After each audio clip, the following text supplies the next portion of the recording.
We are looking at how to pronounce this word and more confusing pronunciations as well. Stay tuned to learn more.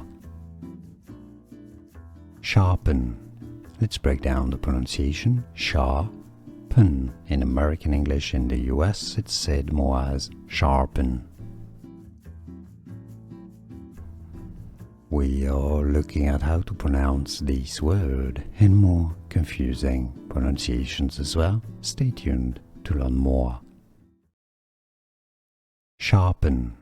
Let's break down the pronunciation. Sharpen. In American English, in the US, it's said more as sharpen. Here are more videos on how to pronounce more confusing words and names too many mispronounced. Like this video if you found it useful. I appreciate your support. I'll see you soon and thanks for watching.